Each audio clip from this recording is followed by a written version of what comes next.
So they'll begin with a slice of DeKalb County and a splash of City of Atlanta and start right where we are, here at the Luce Center. For those who've never visited our gardens, you take Houston Mill Road towards CDC and go left on Clifton Road and hang a right onto North Decatur Road toward Emory Village.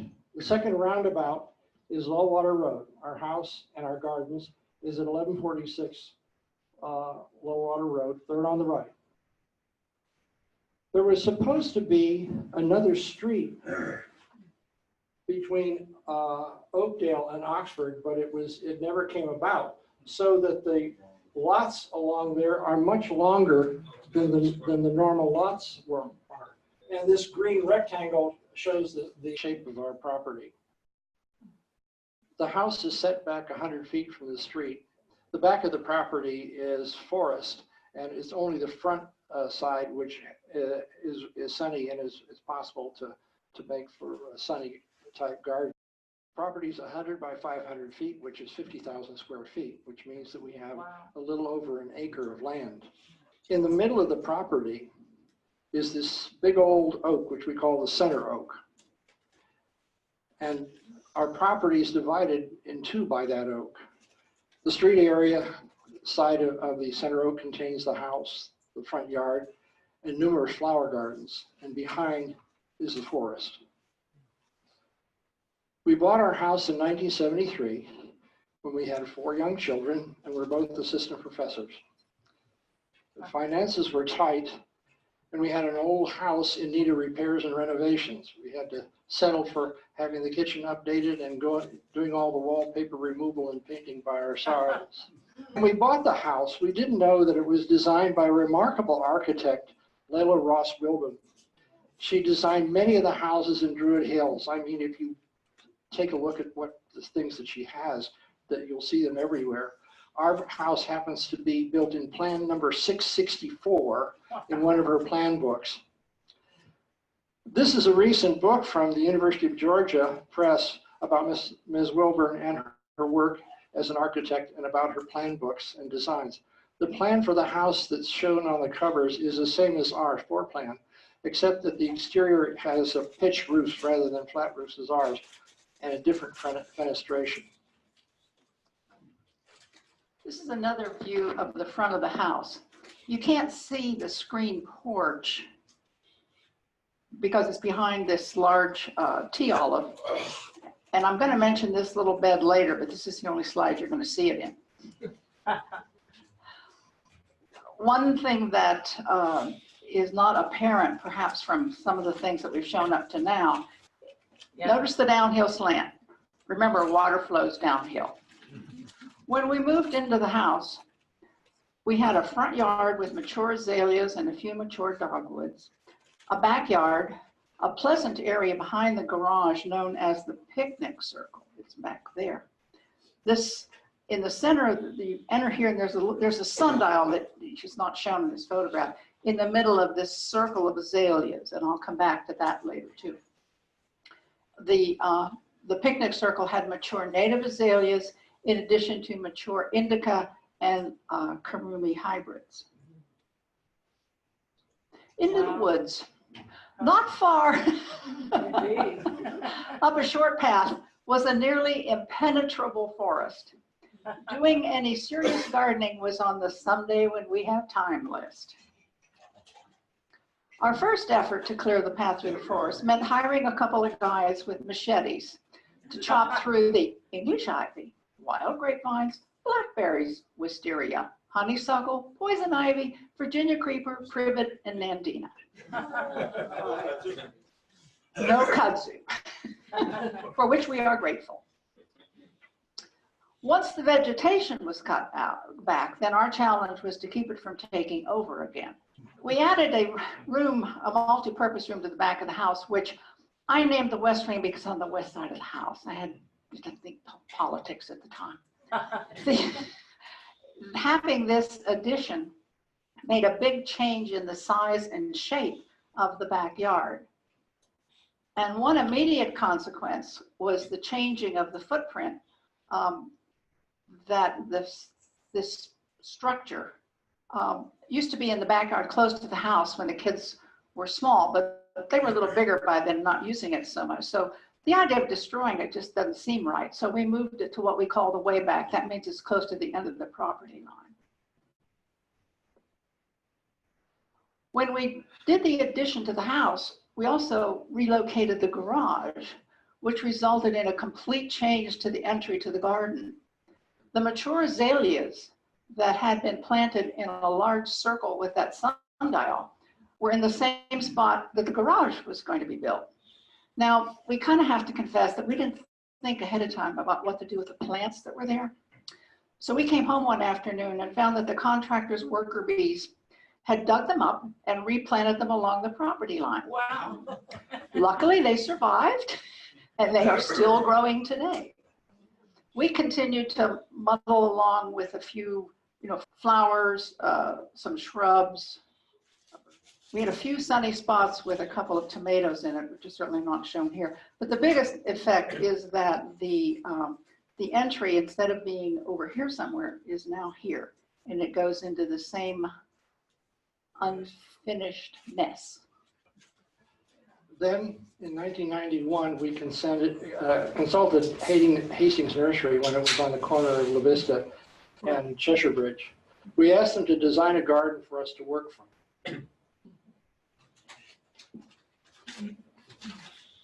In their design, the street is on the right side of the frame and the forest to the left. The slope of the garden rises from the top to the bottom. And the plan shows a loop trail that begins at the picnic circle and goes along the upper part of the garden and then wanders back along the lower one. We ended up calling this simply the upper path and the lower path. It was our goal to plant at least one garden for 5 years.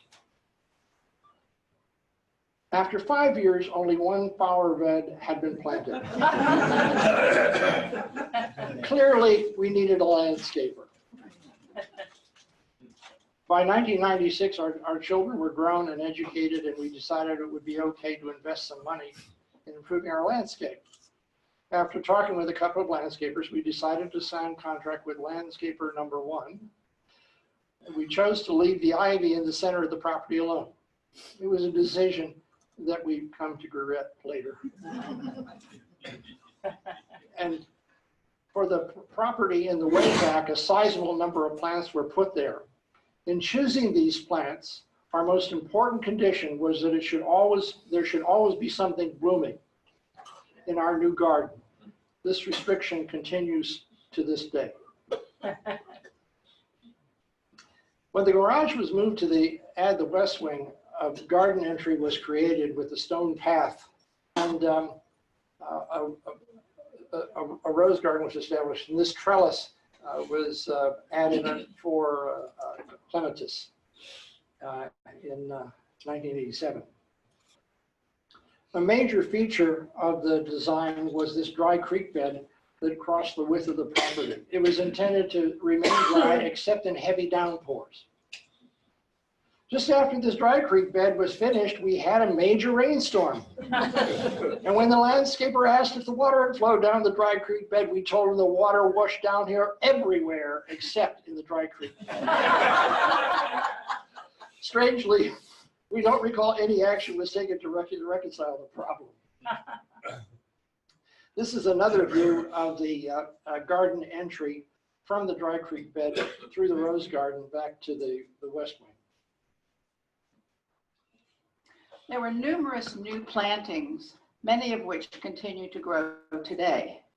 These Autoluke and Laurel, they now make a complete bank of plant. You can't tell one from the other, and they continue to survive. We have southern magnolias, which now are way above power line and completely block the view of the neighbors, which is sort of the intent. Not that they weren't nice neighbors. Another feature of this plan that we approved was the installation of a drip irrigation system in which each newly planted tree and shrub had a circle of plastic tubing with little drip emitters to deliver water directly to the base of the plant. Now, it seemed like a great idea and a very efficient way to use water. Unfortunately, because it is a woodland garden, we have lots of wildlife, including some very thirsty squirrels who regularly chewed holes in the plastic tubing around the plants and between the plants, causing little fountains of water to sprout. So we patched over and over and over until we finally just gave up. So another 8 years passed, and we were ready to get rid of that English ivy we left in the middle, because it was taking way too much time to keep it off the path and from destroying all the trees. I was retiring from Emory and would have time to devote to some gardening. And we were sort of looking for a little more variety and a few more blooming things. We did know that we had to pay attention to the fact that we are a woodland garden, so whatever we wanted was going to have to be pretty shade tolerant. So we chose our landscaper, and we learned a lesson. This time we asked for more questions and major modifications. We questioned our landscaper as to why there was a second dry creek bed was needed and why there were 6 stone walls. Clearly, we had chosen a landscaper favoring hardscaping rather than landscaping. As I recall, we had some serious discussions about planting suggestions.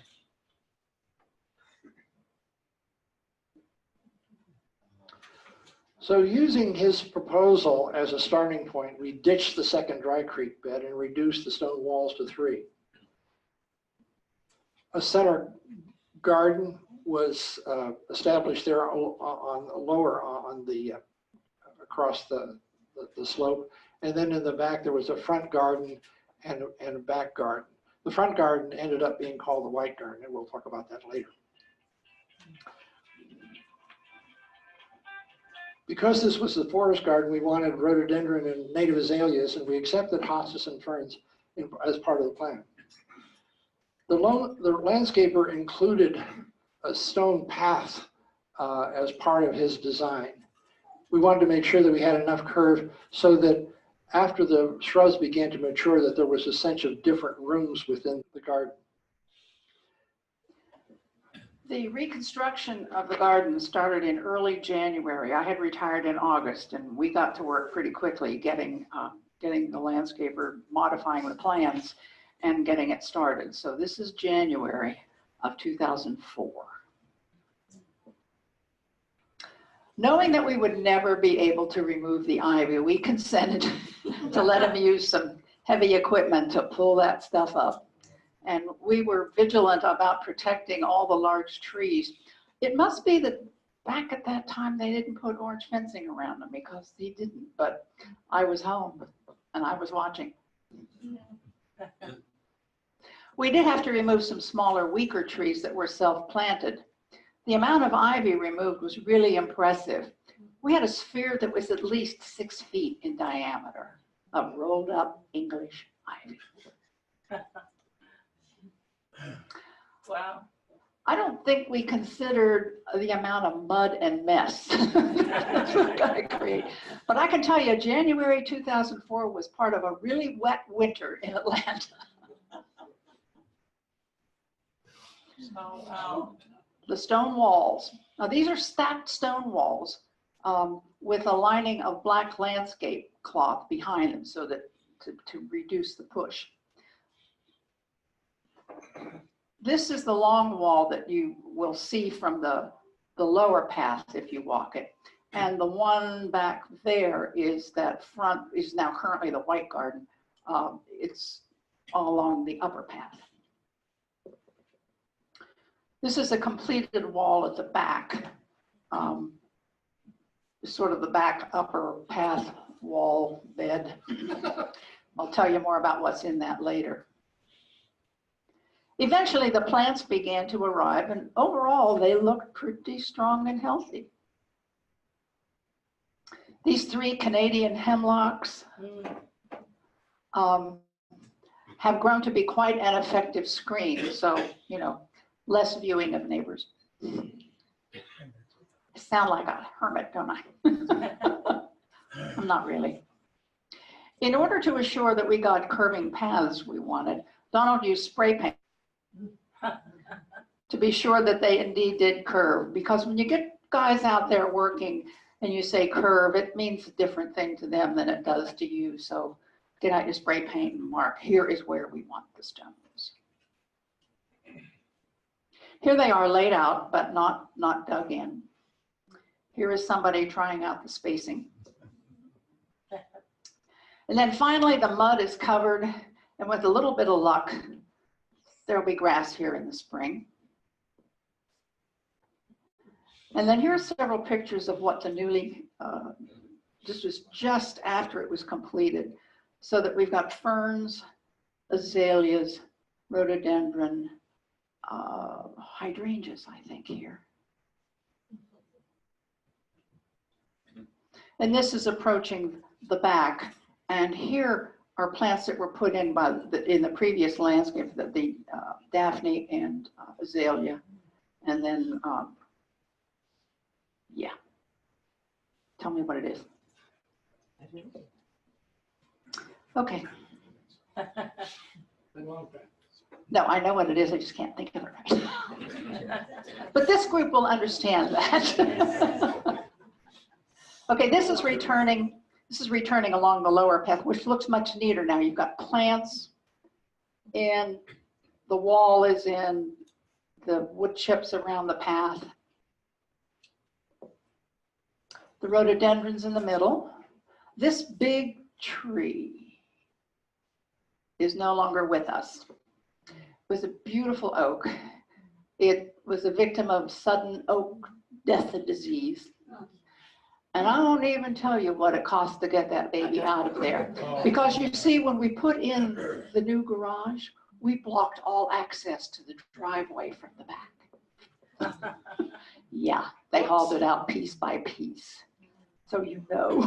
It was a little pricey. This is me admiring the view of the stuff that we just paid all that money for. And this is what it looked like in that first spring. Oh, beautiful. This is looking from the front of the rose garden, looking back, and you can see the rhododendron back there, the clementine blooming nicely, and then these are the a closer up of the rhododendron and the Gerbing azaleas here.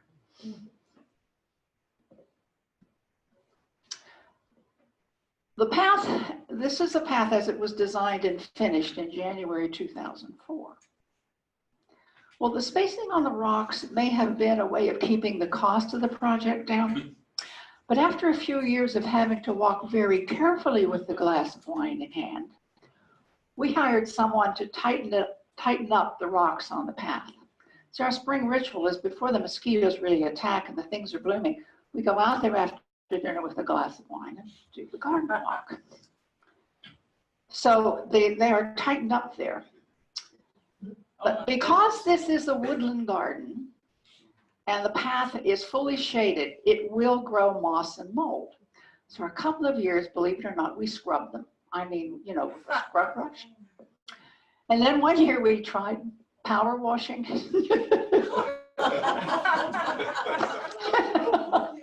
And then we found a sprayable product called Wet and Forget.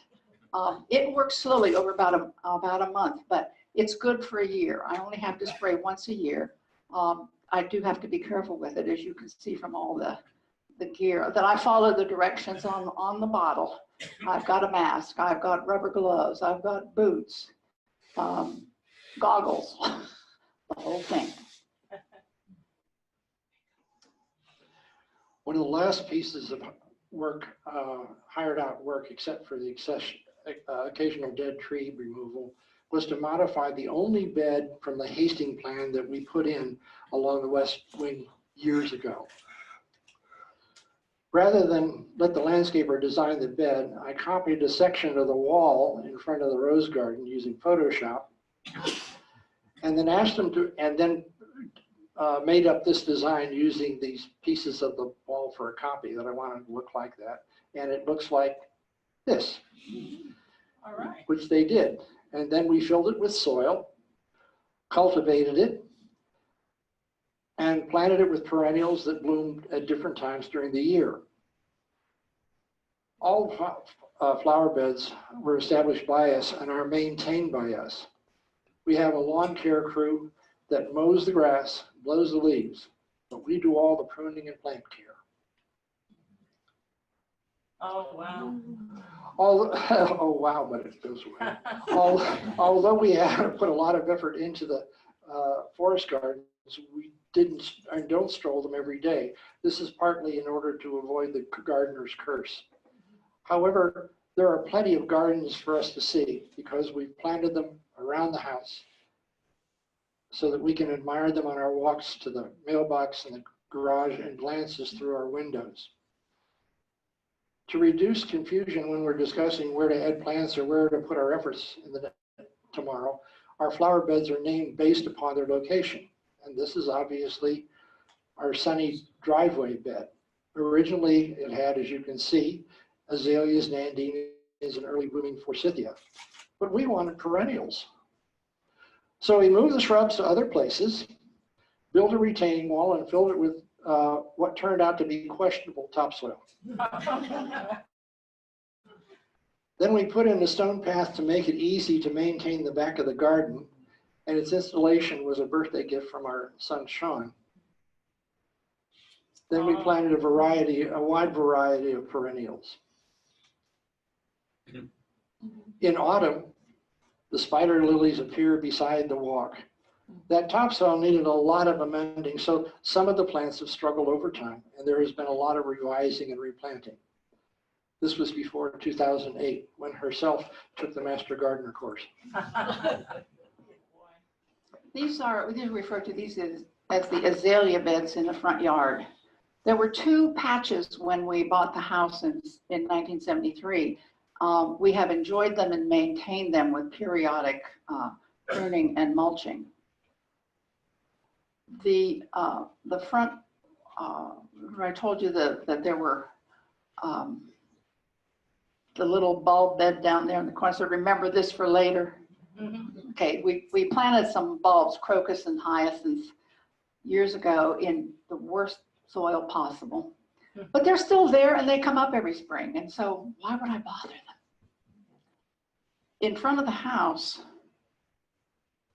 this area, there used to be coral bell azaleas that were really getting old and leggy. And so we moved them, cut them back, moved them, and put in these dwarf gumbo pink azaleas. And then we have two white sasanqua camellias. And then so that they bloom, of course, you know, they're done blooming and the azaleas will be starting soon. We had a bay tree, we had a lovely bay tree until last year. You know, it was 10 to 12 feet high. And I could go out and pick bay leaves whenever I wanted to. It died. Oh. But the creeping jenny and the ajuga are doing well, and this creeping phlox has been there for a long, long time. And last year it looked really good. The rose garden, the slope of the land, remember, was a problem for our poor rose garden. When it rained hard, the water, of course, didn't flow down the dry creek bed. Instead, it poured over the rose garden, and it, you know, it would wash out. The roots would be exposed. And thought, you know, this we've got to get a handle on this. So as we hired out some alleged stonemasons, and they had the right rocks. That was not the problem. And we were home, and unfortunately, we were not paying attention. And they were, you know, done at a flash and gone. And we went out and looked at it and said, "Oh, I don't think so." So before the concrete had time to dry, we took it apart. And it took a couple of weeks to reassemble it, but it stands today and it's looking good. In 2008, we decided to invest in some new plants, new roses, because the old ones that have been planted in '96, and you know, we're in the South, roses don't last forever. And so they were giving up, and so were we. We amended the soil and tilled the entire bed before laying out pots to determine how many roses we might want to get. We won't talk about price, but we bought 34 bare root roses from Witherspoon Nursery in North Carolina. And here they are, planted with a layer of our homemade compost around each one. And then they are mulched with shredded leaves, and the job is done. And here they are in bloom. Wow. Now, there is over here a climbing rose. And that climbing rose is an old-fashioned climbing rose. It came, my sister gave me a cutting she got from my mother, who got it from someone she'd worked for when she was very young. So it's at least 100 years old. Nobody knows what it is. But it blooms a white bordering on very pale pink flower almost all summer. It just keeps reblooming. The couch view bed, so named because we can see it from the couch in the West Wing. It's a part sun, part shade. We try to plan it accordingly. These, we have things in there that bloom in spring and summer and fall. This is obviously a spring view with the foxglove. And this is a very early spring view of the bed with things just beginning to come up. And you've got, of course, the hellebores that you are going to go anywhere all the time. I don't have it up yet.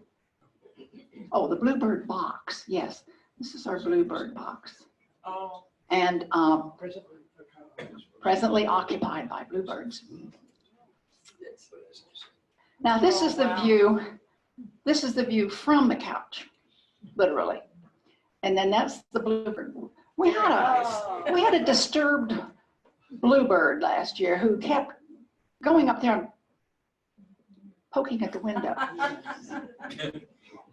But we got a picture and it's really kind of cute. The picnic circle bed, we redid this one after I completed the Master Gardener course. So the soil is well amended. It's mostly shaded, but it's also very attractive to the bunnies. And so it's hard to know what you can plant there that they won't eat. The white garden which we referred to was inspired by Vida Sackville West's magnificent gardens at Sissinghurst Castle. And the white garden, I like the theme, the white blossoms. So when we decided, you know, I said, okay, I want a white garden. Of course, my white garden has to be shade tolerant. Not all. I can't put roses in there the way they did at Sissinghurst, but I can still hang on to the idea of white flowers. And I've amended this a little bit, and I'm gonna, every time I put in a new plant, it gets a little more amendment. Hellebores, I know we planted some at some point along the path, and a lot of them are self-seeded, and unless they overrun the path or take over something I don't want them to, I just let them have their way. Yeah, they're pretty. They are, and they bloom forever. I mean, you know, they've been blooming since January or late December, and they will bloom until it gets really hot. And they're absolutely no maintenance required. Now this is the Garden of Lost Plants. This is where we put plants that have failed to thrive elsewhere, or we, in the Sasanquas that by the front door, there were other camellias there first, and we did renewal pruning. And then they weren't coming back, and they weren't coming back, and they weren't coming. So we bought new ones, and they had to sit in the pot for about a week or two because we were still kind of busy. And suddenly when we went out to plant the new ones, I could see little shoots coming off the others.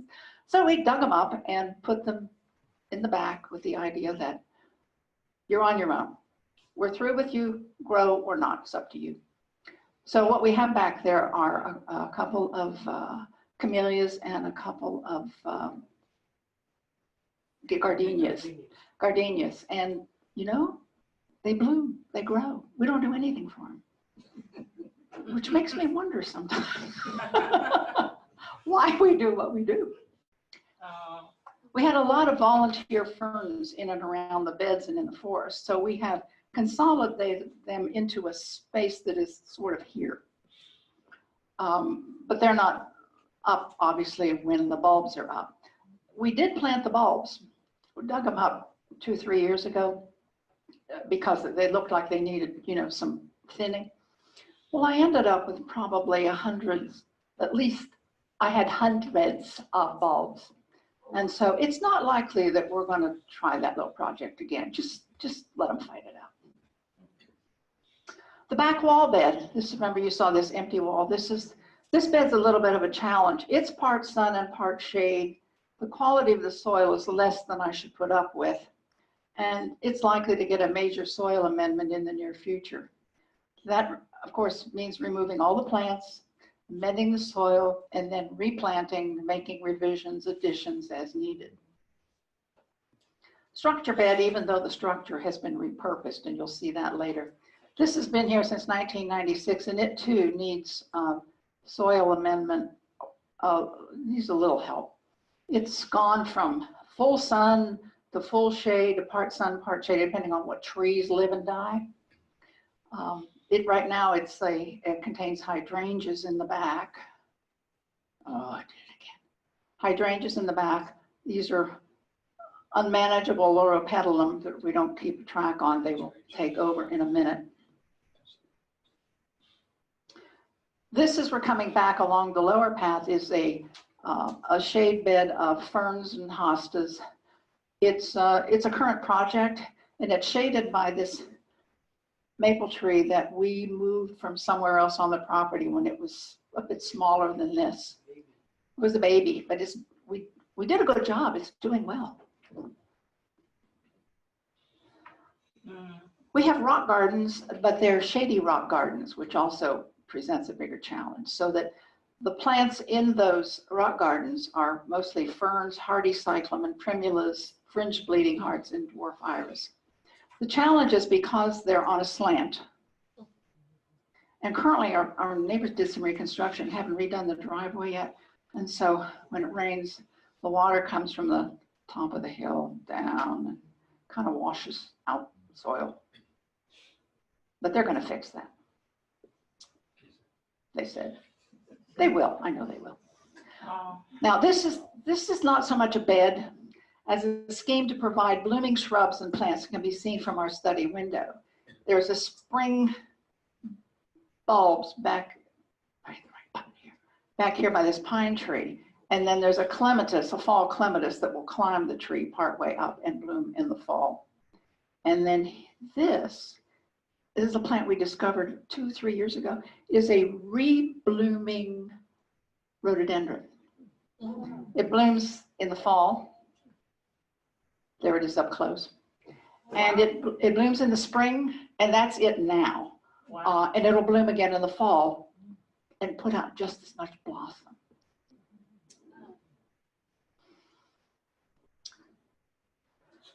In addition to the study window view to the back, there are views over the top of our computer screens to a garden on the border with our neighbor's property.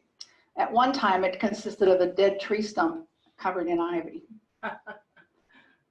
So we planted a garden at the base of it with a little creeping over the property line with permission. The bed of perennials that can be seen from our study window and from our neighbor's kitchen window. So neighbors look down on it, we look out at it. And so everybody's happy. And I sort of build it so that the tall things are in the middle. So we're both getting a good view of it. Makes them very enthusiastic about the bed. Besides, they don't have to weed it. Eventually, we got rid of all the ivy and the stump. And this is a more recent view of the bed. The brick part that's our property, which stops about here. And then this is the trench filled with wood chips. That's the neighbor's side of the property. And I'm sort of unwilling to put any kind of hard border on what isn't mine. This is the bed in the fall, and in the back is this hardy hibiscus that, you know, starts. It won't come up till April, and it's new growth every year, and you can see that the height of it is pretty impressive, and the blossoms. Oh my gosh. They are this big, Wow. and they are bright. And then in contrast, I have these lovely little trumpet daffodils that are blooming right now.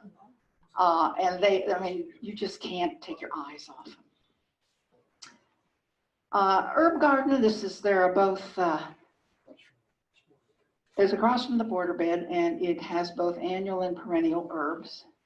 And it would be nice if it were on the kitchen side, but there's no sun on the kitchen side. So it's here, and I can go out the west wing doors with my clippers and get what I want to move on from there. The gardener's curse.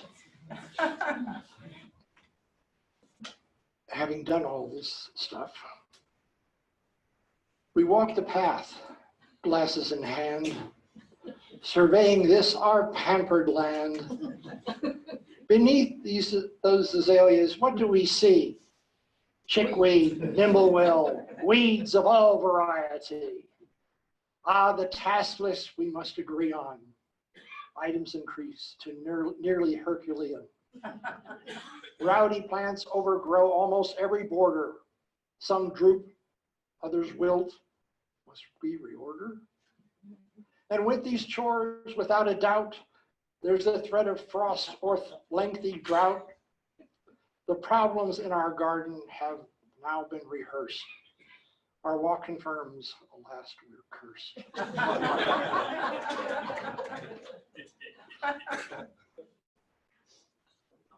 Yep. Sometimes we get overly ambitious. We pick through these glorious plants, usually at Pikes, and buy what we'd like to see thrive in our gardens. Then we array them on the wall, and that's when planter's remorse may set in. Some of the plants are not grown locally. Many come from bluestone perennials. The plants are hardy, and we've lost very few. What is interesting about bluestone particularly is their packaging is very well designed and contains no styrofoam peanuts. They're simply just put into these cardboard boxes or waxed cardboard boxes. And they're in such a way that you could turn that box, you could turn this box here upside down and nothing would happen to the plants. They're just very, very well done. And they're trapped inside here, you know, so you can see that. And so when you pull them out, these things are in coconut pots, which, and that coconut hull, shredded coconut hull. And the idea is that you can simply just plop them in the ground. You don't have to take them out or anything like that. However, Gardner? If you did that, see the plant top, the level is a little bit below the top of the plant. All right, so if you bury the pot, the plant's not going to thrive because you buried the bottom. If you plant it with the pot sticking out, it's just like a wick. The moisture is just going to escape. So very gently remove it, compost the compostable pot, and plant the plant. Planting shrubs. You never know what you're going to get when you get a potted shrub. Many of them the plants are root bound. It's important to untangle the main root without destroying too many of the small hair-like roots on the surface of the ball. And by soaking the ball in the container helps to extract the roots properly. So here it is, planted, watered, and mulched. That's right. There was a time in hot summer days in Atlanta when a thunderstorm would appear at 4:15. Right. Each afternoon. But Atlanta is now a heat island, so that sometimes it rains enough, sometimes it rains too much, sometimes it rains hardly at all. When there's a drought, we harvest the gray water from the laundry rinse and put it on our shrubs. You can carry 2 buckets of water containing about 2 gallons each. And in a couple of cases, when things were really dire, We did something like 20 walks to the back to save the azaleas. Rain is better. Rain is better. An inch of rain over an acre of ground provides 27,000 gallons of water. We also employ a rain barrel. The rain runoff from the roof that can be caught is used for dry stretches. The water falling through the downspout is diverted through this hose into here. And then as it fills up, it goes into the rain barrel. When the rain barrel gets full, then the level is at the point where the water then just simply goes down the drain to the diverter. And then there's other problems. Plants live, the plants die, and this rhododendron is definitely dead. Probably root rot. And this is a classic example of poor drainage. That's water sitting in the bottom of the hole there. So what do you do about it? Well, one way to do it is to build a French drain.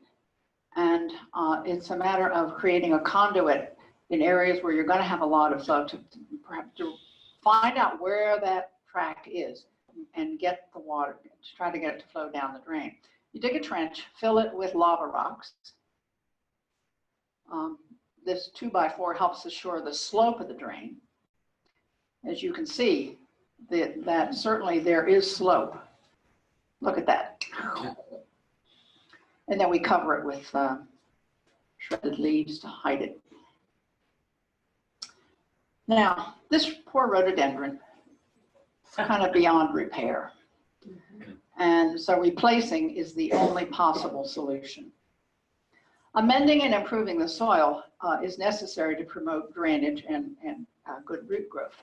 Notice the size of the planting hole. And there's one over here. And then look at the miserable quality of the soil, which is why we're putting in some of this. I can't see that's at the bag, but I have a feeling that it is soil amendment that we are dumping in there, and then it will be all mixed in with the magic machine. Sometimes it takes more than a shovel. It was a busy day. We put in 3, and that's what they looked like a bit later, and they were looking fine. Daphnes. Daphnes are evergreen shrubs that bloom in winter with lovely fragrance. The difficulty is they can thrive for years and then just die. These are mid-February. We planted the ones in the previous slide in the fall. This is 2 years ago. This is this February. And I'm sorry you can't smell them. This is that center oak that he showed you earlier. And this, we come out the back porch. If the wind is blowing our direction, we can smell them as we come down the steps to go to the car. This is a Daphne that is dying. See the roots. This is one where we don't give up easily. We're trying to prop it, see if we can give it another couple years. Then eventually you just pull it out and replace it with a new one. Renewal pruning is done when old and well-established shrubs begin to thin out at the bottom and are pretty bare. This can be done on azaleas and camellias, but it can be very scary. Take this set of azaleas here on the left over there. And if you look at it from the front, from the street, you see that this thing is beginning to thin out and get raggedy. And it's also true of these other ones along there. They've gotten far too tall. And so they need to be renewal pruned. This is from the back, and you can see that the plants in the back have already been renewal pruned, and now we're going to attack. And essentially you have all these now cut down. Essentially, they have been given they've been taken to within 12 inches of their lives. And then we have this big pile of branches to contend with. And before the county can take these cuttings away, you have to put them into 3 to 4 foot lengths. and tie them into bundles. Jeez. The pruning was the easy part. You might think that wielding pruners to reduce these limbs to sticks would be easy. However, after about 20 minutes or so, your hand will begin to cramp up and you will be convinced otherwise. The best way to reduce a limb is to strip the smaller branches from the main one, just this way, by hand, and then break the main branch to form a decent sized bundle. To get those bundles to the curb, we lay out some string, cradle the bunch and drop it on the string that we bundle and take it out to the curb, ready for pickup. Here is another shot of what has just been wrought a year ago. And this is what it looks like today. So it comes back very, very quickly. You have to have faith that if you cut them down that far, they're going to come back that way. Gardener's schedule. Winter, weeds. Mostly chickweed and later henbit. The plant catalogs come, otherwise known as garden porn. We need to look at what died. Was there something growing there? Does anybody remember whether something was growing there? We watch for the specials, but we do have one rule that we share, and that is if you don't know where you're going to plant it, you can't buy it. In the spring, more weeding, renewal pruning, which should be done right after a blooming plant has completed its show. We plant in the open spots that we saw in the winter. And we get out the link stakes, and I'll talk about those in a minute, to keep the taller plants from falling over. And then we get it ready to open the garden. Summer, we're still weeding. We're watering if it's dry. We're planting as needed. Keeping tomato plants safe from squirrels and chipmunks. Wow. Deadheading, we fence them. Deadheading flowers to encourage more blooming, and then selective pruning to maintain the shape of shrubs. In the fall, it's more weeding, leaf shredding, which we'll talk about, composting, pruning and rescuing plants, and transplanting plants that don't work out. Much of our time is spent genuflecting to our gardens. We found that a foldable kneeler, padded, can be vital to preserving ancient knees, in that it has these nice handles so that you can get up. Getting down is one thing, getting up is the harder part. And then there's ivy pulling, which Donna refers to as my therapy. You can get rid of a lot of aggression. You grab hold of a piece of ivy and just fold. As long as it's a small area, it can be fun. Sometimes the careful use of Roundup really is your only option. Otherwise, we're going to spend an awful lot of time on our knees. And we have figured out a way. If I'm using the sprayer, the political sign is sort of multi-purpose. It protects the plant while the sprayer is getting the chickweed. And then I can use it. We also carry tiny dropper bottles with undiluted Roundup. And so that if there's an invasive, for instance, this is an invasive holly at the base of an azalea. So we clip it, put a couple of drops of Roundup on it, and most of the time that will kill it. Chipping and shredding leaves. After a few years of mulching with pine straw, we decided that was just way more money than we wanted to spend on it. Anyway, we got this acre back here, come on. And besides, the leaves are free. So we bought a chipper shredder, and this was 1996. It's been around a while. It's had a few little repairs, but it works. It's noisy, and so you really, like any gas-powered machine, you've got to wear ear protection. So here's how it works. See that pile of leaves? I rake them into the business end of the chipper shredder, and then take them out of the zipper bag where they're collected, and then we roll them up so that they can be moved without spilling all over the place. and then transfer them to Donald's shoulders, and he hauls them, hauls a load of shredded leaves to the garden area where they're distributed among flower beds or under shrubs. Oh.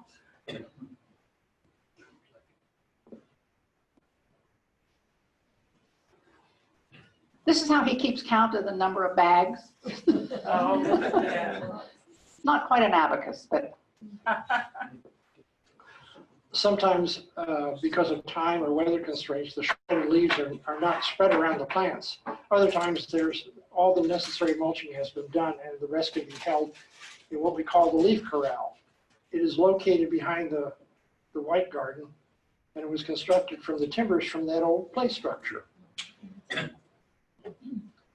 Oh. Okay. At the end of the season, the leaves can be used for mulching all the fall and early winter. To prevent roots from invading the leaf pile, we discovered that the hard way. We have put heavy-duty plastic sheeting on the ground before dumping the shredded leaves. The first few bundles, you see the first few bundles have been dumped. Early each fall, before we bring new shredded leaves to the leaf corral, we remove the partially composted leaves that we stored last fall. We put these partially decomposed leaves into the circular composter so they can continue to break down over the winter. However, as this compost dance, part of this compost dance, the compost in the composters has to be removed to their final storage place on the compost pile. So just as with the leaf corral, plastic sheeting is laid on the ground to protect the compost from a root invasion. If there's any old compost still left on the sheet, we move it forward and the fully composted material to the front, and then put the material from the composted bins in the back. This gives us easy access to the oldest and best material. Then bird netting is used to cover the compost to catch the falling leaves. And this way we can easily roll back the netting and get nice clean compost. This compost is used to amend the soil and any new areas of the garden. the well-dressed gardener, you probably noticed we wear a lot of protective clothing. And so, I mean, it's hats and long sleeves. In the summer, the long sleeves are very lightweight. Gloves, sunscreen, insect repellent, pants with a lot of pockets, socks, wellies, Roundup bottle, phone in a pocket, and key to the basement and around our neck.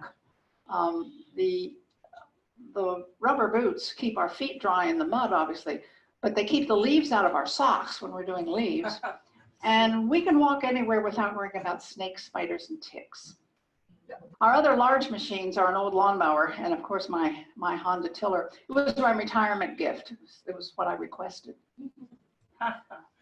Along with the chipper shredder, we have a number of hand tools that we use.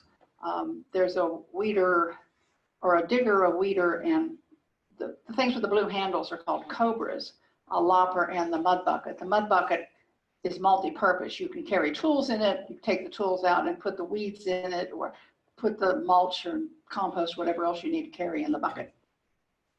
The cobras were something we discovered last spring when we made a trip to the south to see my brother in Baton Rouge at Bellingrath Gardens. There was somebody doing renewal pruning. We stopped to talk, and she asked if we'd ever used a cobra. We said, what?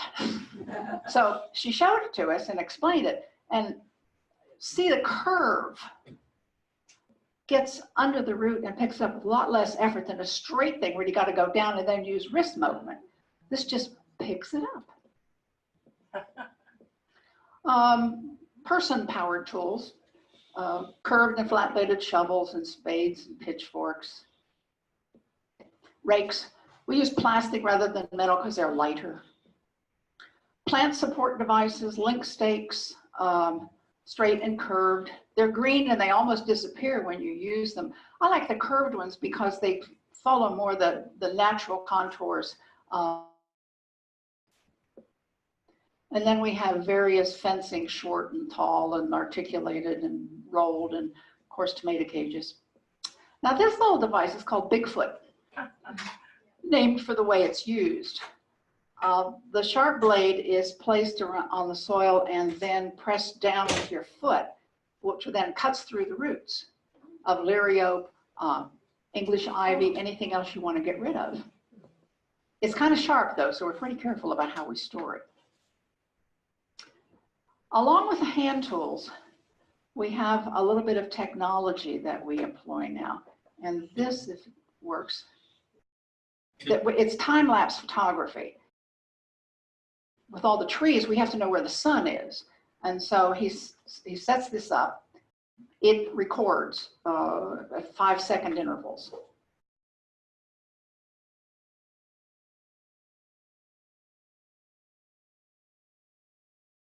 This is the machine from the front. It has a plastic protective cover so it can be left out in the rain. And this is the back that shows the screen so that when he's setting it up, he can see exactly what he's looking at. One thing we try to do in the summer is always work in the shade of trees. We try to take good care of the trees and insist on having a certified arborist if there are any problems with trees. It's important to know the size of a mature tree before you plant it, because they grow and they provide shade. And in 5 years, the flower bed can go from sunny to part sun, part shade to full shade. And that's going to have an effect on the garden. On the opposite end of that, if you lose a tree, then all of the sudden plants that have been protected are exposed to full sun, and it might not be pretty. These dogwoods were planted years ago, and they never bloomed until last year when they put on the most spectacular flower show that we've ever seen. They're not going to do that this year, just be warned. We kind of look at the shade of the trees as the roof over the woodland gardens. Sort of a carpet, a soft carpet of moss, and then kind of a shaggy carpet of fescue. This is a fescue that nobody can name for us. It's been around since we bought the place, and it's very hardy. And then the shrub serves like sort of the walls, the hallways for walking the bed. I've had a version of a garden journal almost as long as I've been gardening, but I got really serious about it after I retired. I do an entry each time we work in the garden. Scroll up for me. What we plant, prune, rake, prop, transplant. I record how long it takes. 2 people working 2 hours is 4 person hours. And so we average 20 person hours a week out there during the active growing season. I record rainfall because we have a rain gauge on the back porch, and the number of bags of leaves that we shred, which ranges from about 80 something. I think our record is 116. To be a good gardener, you need 2 things: humility and patience. It is wise to understand that your garden is at the mercy of whatever nature provides or fails to provide. Rain or drought, wind, pollen, dead leaves. Trees grow, trees die. Trees are struck by lightning. Tree removal is expensive. We call it the tree tax. Shrubs die. We try to figure out, should we replant with this, or has something happened here that it needs a different kind of environment? Flowers can be hardy, or flowers can be fickle. It is wise to understand that your garden is at the mercy of whatever nature provides. However, we are gardeners. And so sometimes we practice zonal denial. And that means that we grow something that theoretically isn't going to grow in this climate. And these lilacs are an example. So with all this planning and work, how do you remove the gardener's curse? The visitors stroll these paths as new, with little knowledge or expectation. So nibble-will and errant seeds don't register in their exploration. They admire the flowers, the colors, the shapes in a place removed from their own landscapes. They leave us with thanks and appreciation, telling us what they like, giving us their visitors' blessing.